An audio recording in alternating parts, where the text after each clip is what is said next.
Hi, it's Christina at Cemetery of Choice.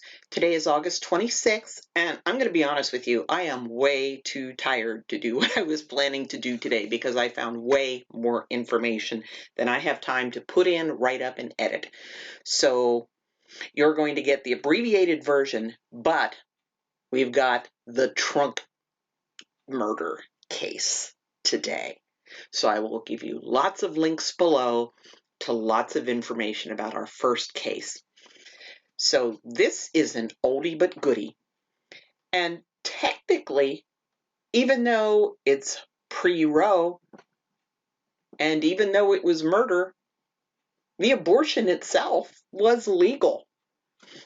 So on August 26th of 1871, a shabbily dressed woman showed up at the Hudson River train depot in New York, waiting for a cartman to bring a trunk to her. The trunk was in pretty crummy shape. The lock was flimsy. The woman was fretful about it, insisting that it be handled with care because it was full of glass and fragile things. She paid an extra $1 to have a strap nailed around it to hold it together. And it was hours yet until her train for Chicago was leaving, so she asked for directions to someplace to get something to eat, vanished into the crowd, and never came back. When it was time to start loading up the train, the baggage handlers were carrying her trunk out to the platform, and it got jarred, and the lid of this flimsy trunk got knocked loose, and the aroma certainly outshone, shall we say, all the aromas of the train and the horses and the body stink and everything else from an August day in New York. You can imagine it reeked. The baggage master was like, this is pretty yucky, and what am I going to do here? Didn't have any trouble getting the lock open, didn't have any trouble getting the lid off, pulled out a quilt and found the decomposing body of a naked woman. This was quite the sensation. It took a while, but the dentist of a missing young woman named Alice Bowlsby from Paterson, New Jersey, had reason from the description, the long, beautiful blonde tresses, the blue eyes, and so on, to think that this might be the missing Alice. So he joined the throngs of gawkers at the morgue at Bellevue, and he had to open her mouth and look at her teeth, and he recognized his dental work. Yep, this is Alice Bowlsby. And in the meantime, the police had tracked down the guy who had carted the trunk to the depot. He told them where he picked it up, and it was one of the known city abortionists there, Dr. Jacob Rosenzweig, and he was a character. You did not need anything fancy to be legally allowed to practice medicine in New York in 1871. You just pay your little licensing fee and you're a doctor, presto. This guy, though, went to all the trouble and expense to get himself a $40 diploma from a diploma mill in Philadelphia. So he was going the extra mile there. Now, he insisted he had never seen this young woman in her life, his life, which his lawyer even found a woman whose first initial was A and last name was Bowlsby to explain why there was a handkerchief that said A. Bowlsby on it in his house. It's like, yeah, I don't think so.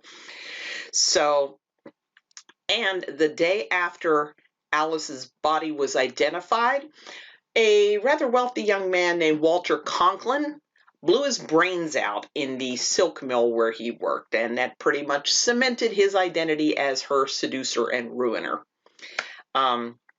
Rosenzweig was put on trial for murder, was convicted, was sentenced to 7 years in Sing Sing, but the outrage over Alice's death led to abortion being criminalized.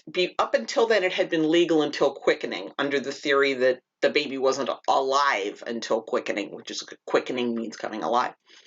And his lawyer managed to leverage that into getting the conviction thrown out.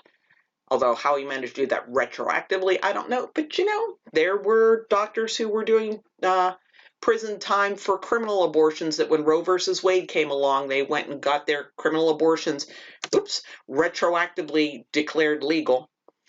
So, and lawyers pulling great tricks. Edward Allred, Fast Eddie Allred in California. I've talked about him before. The guy who is credited with popularizing the 5-minute abortion, who did for abortion what Ray Kroc did for hamburgers. This guy got caught dead to rights paying kickbacks for abortion referrals. They had documents. It was all there. Got the whole thing thrown out on the grounds that the wrong judge had signed the search warrant. It was all fruit of the poison tree. So I'll give you links below. You can learn all about poor Alice Bowlsby and her unfortunate situation. And then we jump ahead to a case which is the opposite of Alice Bowlsby, one where I've got diddly squat, and this is another year where I still have diddly squat. On August 26, 1917, a 28-year-old woman identified only as Mrs. Vladislaw Zapek died at Chicago's Englewood Hospital from a criminal abortion. No name for the perpetrator. I can't even find this poor woman's first name. And I've said before, it's one of these things that drives me crazy about why was it when a woman got married, they took her first name away? Ugh, that drives me crazy. I'm glad we don't do that anymore. Now, the last death, 1922, a wealthy woman named Catherine, whose husband was a civil engineer working in South America at the time, was staying with her parents in New York. And she died mysteriously. She was diagnosed for what was called a gastrointestinal infection, but there was plain evidence that she'd undergone a recent abortion, and her ultimate cause of death was mercury poisoning.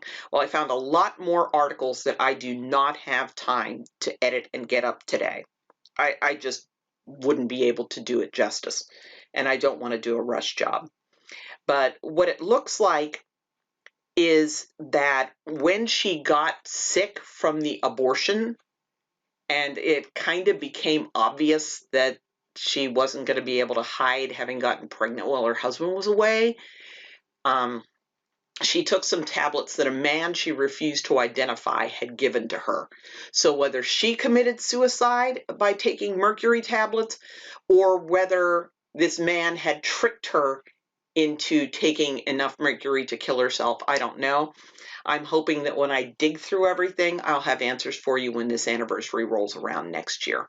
So, like, share, subscribe. I'm unemployed right now. Let me tell you, if I had a job, I would not even come close to having time to do any of this. So, I want to get monetized before I find a job. Monetize first, then job. Because I really love doing this. I love bringing you these stories. And if I just get those subscribers and get plenty of hours of video watched, that is the help you give me so that I can do this research for you full time, whether you're pro-life, pro-choice, whatever it is you want to do with this information. My goal is that it's used to keep women safe. Okay, regardless of whether it's legal to kill the babies, I want the women to, well, I prefer that nobody die. I don't want the baby or the mother to die. But, you know, if I want 0 people to die, that means I also don't want the mothers to die, right?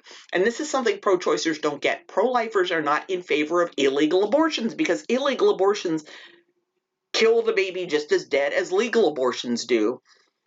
And